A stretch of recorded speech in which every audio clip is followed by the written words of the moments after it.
I met in 2009, the first time we went to the CCM Institute at Shenandoah University because we were both interested in, hold on, something is not right with the stream. Is it still not connecting? Yeah, it's not connecting properly. So I have no idea. No one's watching right now.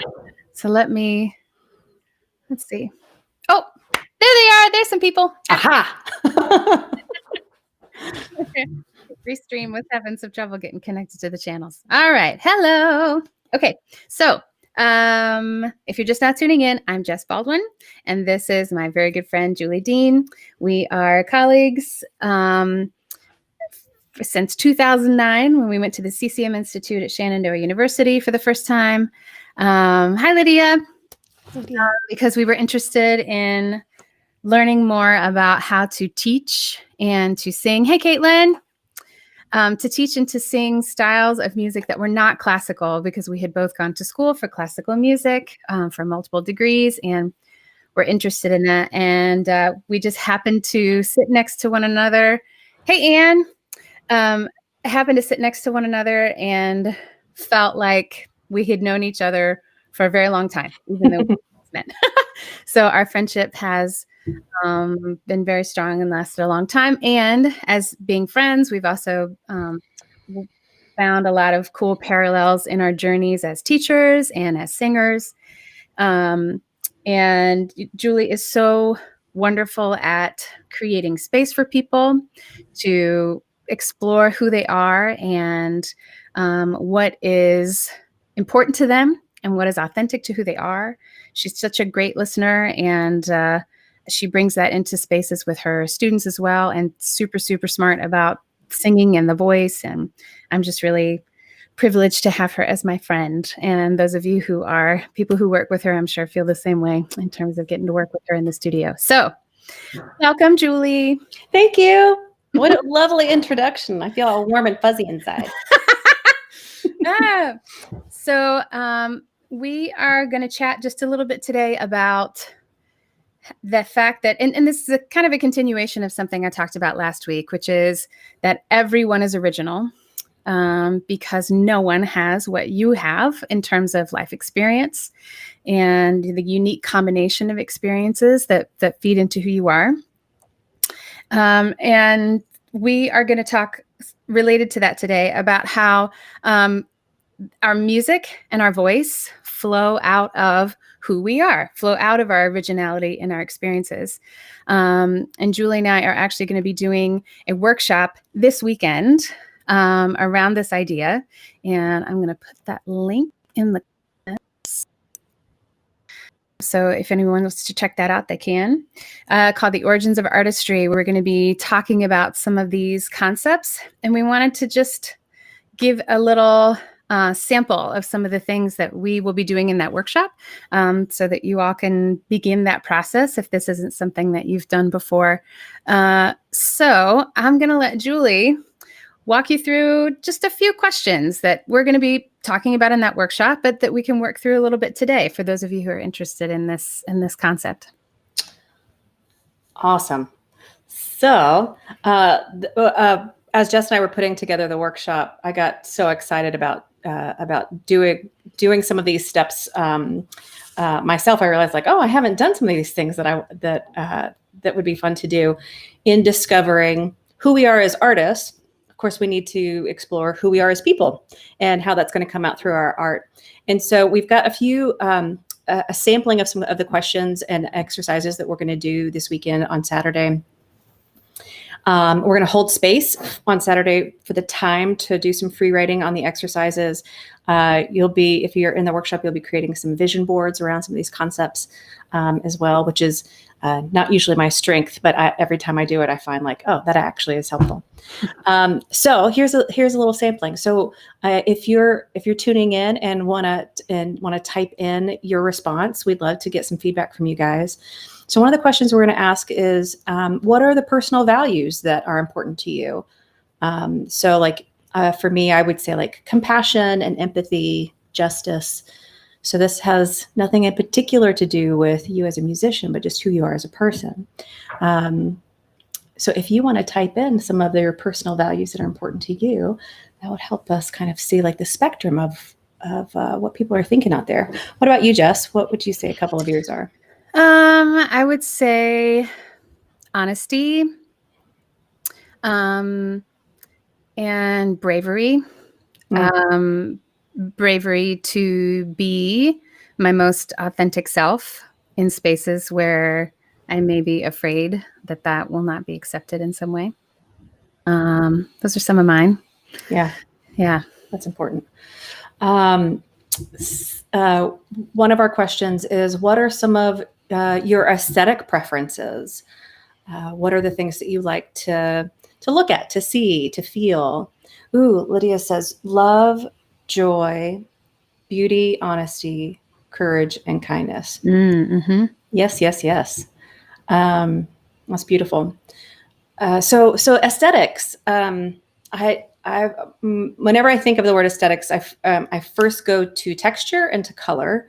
And I think like blues and greens, there's a lot of teal in my home, that combination. And then more recently, like pinks and golds and silvers. I think I've been doing some guided meditations where there's like picture a cherry tree and the bright sun. And I think that that's kind of soaking into my aesthetic.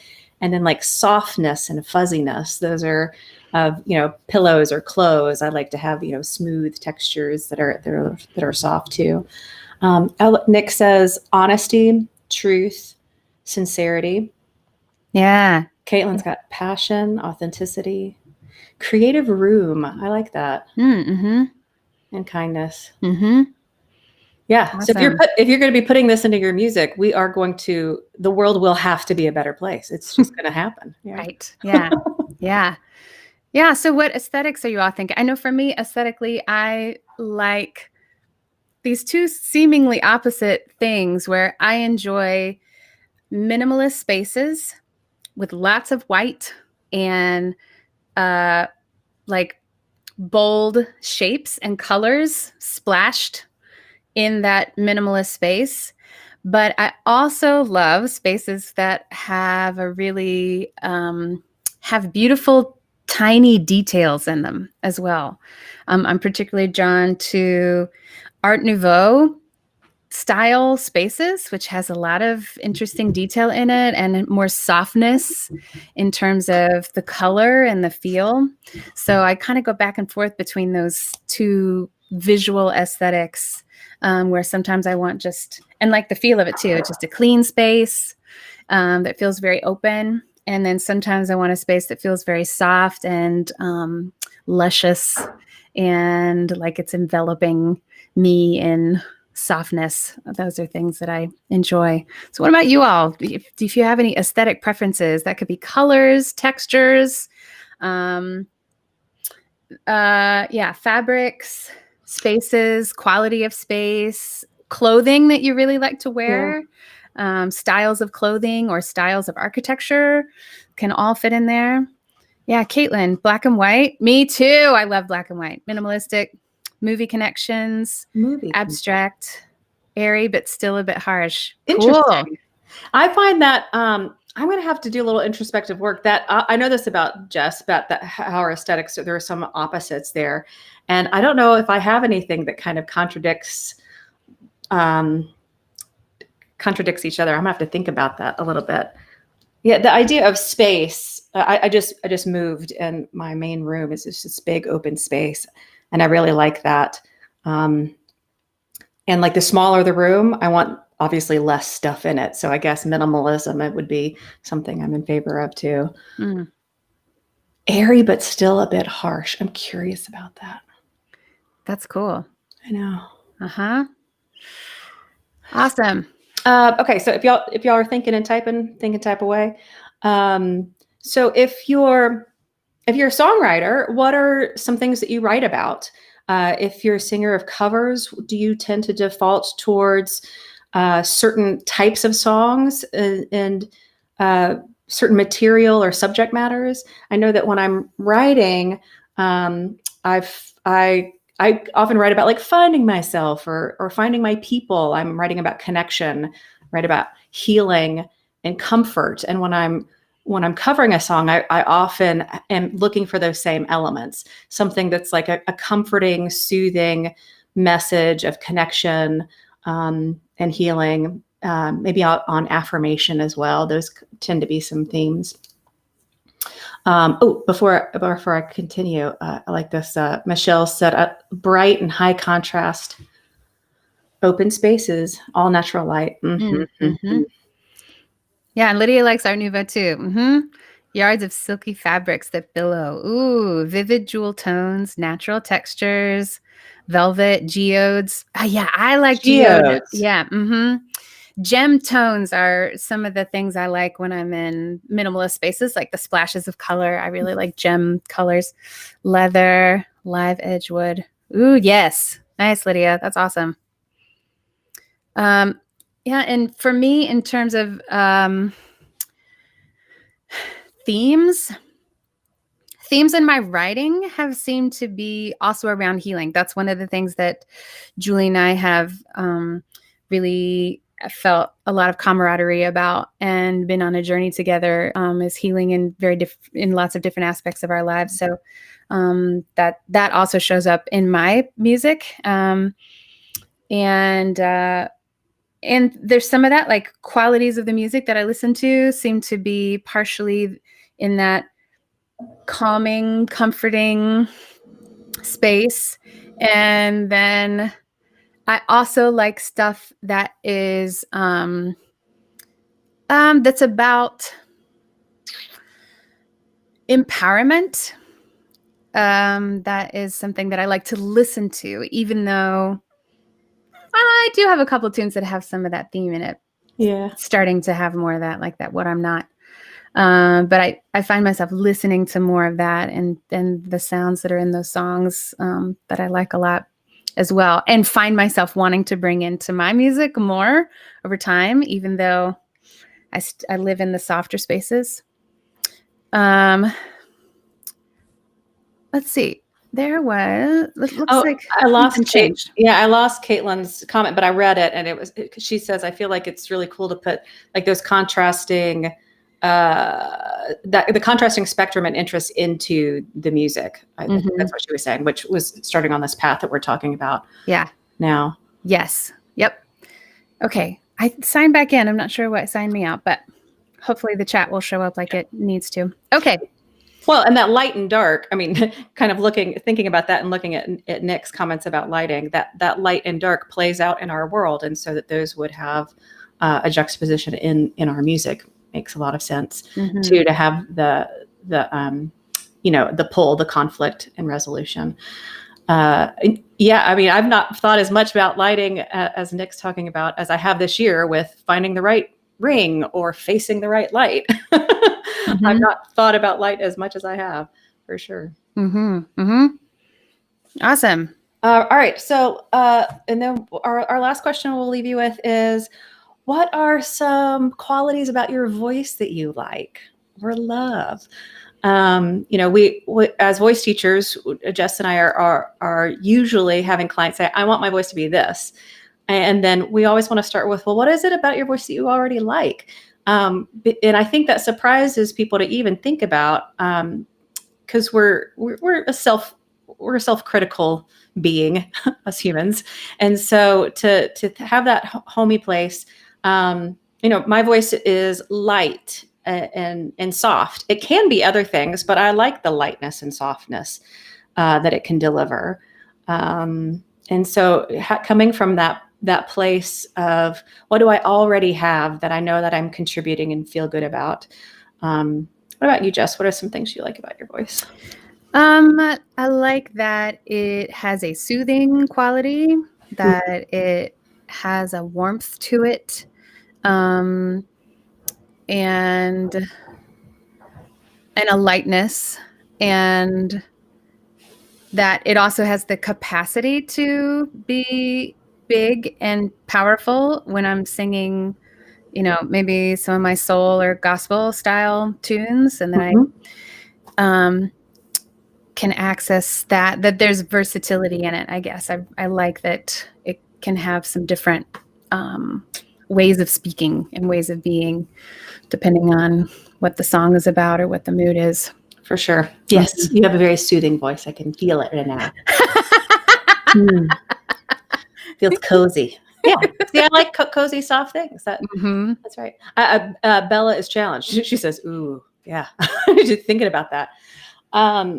Oh yeah, I've heard some of Lydia's music. She does write stories featuring small animals and plucky heroines. I've heard a song or two, visual metaphors, themes of communication, miscommunication, freedom, friendship, love, heartbreak. Yeah, those are great song themes.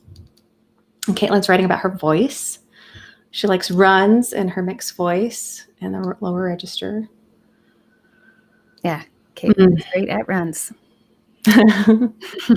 She is. Well, you've got all the chat and I do not. For some reason, Restream has decided that I don't get to see any of the comments. So you'll have to be our liaison. Well, I'll say this was our last question, and I'll bring Caitlin's comment in from what she likes to write about: healing in rough times. I concur.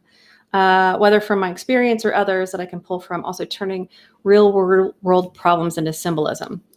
That's a great goal for a songwriter, for sure. That's interesting writing. So those and many, many more exercises we're going to be diving into this weekend. And Jess, you want to wrap up for us? Yeah, I'll put the link in the chat one more time. Hopefully it shows up for everyone. And let's talk about, what do you do with this information then, right? As you're gathering these little chunks of information, what personal values are you putting into your music? Are you prioritizing those in terms of what you're writing, what your content is? Maybe not just in your songs, but also in social media, how you present yourself to the world. Are you putting those values into those spaces? Aesthetics are one of the things that we don't think about as much as musicians, but is so important because unless you only record and no one ever sees you, which is rare, you are a visual part of the experience, and the space that you are in is a visual part of the experience. And also the tactile nature of space, the rooms that you perform in, the fabrics that you have on your body and on the stage, the colors that you choose, the lighting that you choose, and how that connects to your aesthetic preferences is important and allows that to, that piece of you to be more present and a part of the experience, not just your voice and your music. So thinking about some of these elements, these things that you've just answered, what is one thing that you are going to incorporate into your performance in some way after thinking through these things today? So that might be something you're going to do in your songs. That might be something you're going to do with your voice. That might be something you're going to do with the space you perform in. So put that in the chat because we would love to hear what you all are thinking in terms of how you want those things to show up for you and show up for the people that you are sharing your music with in the world. So while you all are thinking and typing, just to summarize, this is one of the things we are most passionate about, both Julie and I, which is why we are collaborating on this workshop, which is helping people connect with who they are and to embrace that, and then to bring that into the world, because it's important. It is a joyful experience and a very satisfying experience to be fully who you are and to present that for others, so that people have different reasons for doing music, but for the most part, it's so that people don't feel so alone. So the fact that we get to do that in our own unique individual ways, and Julie and I love helping people go through that process, because for us, that process has been really important. We came out of traditions where that's not necessarily a huge part of what you do to prepare to be a classical singer, but it is essential to singing in other musics where you are the artist, you are the character, so to speak, right? You are the persona that you bring to the stage for people to enjoy. Julie, what do you want to say before we wrap up? I want to say hi, Kelly, who just jumped on. And since I've got the chat, I wanted to add that of those things that folks wanted to start incorporating. Nick wants to work on his wardrobe, and Caitlin wants to also work on some aesthetics of incorporating fashion and lighting, and a talk box for selected songs. Ooh. I need to know more about that. Also, have moving interludes that have connection throughout the whole performance. That is a great thing to think about, and something I know that I don't incorporate as much in my own music. So that's a beautiful thought. Yeah, as Jess said, the process of finding who we are as artists has also been part of the healing process for us as human beings. And if we can share that nugget and bring everybody else along on that journey, it's so satisfying, it's so fulfilling.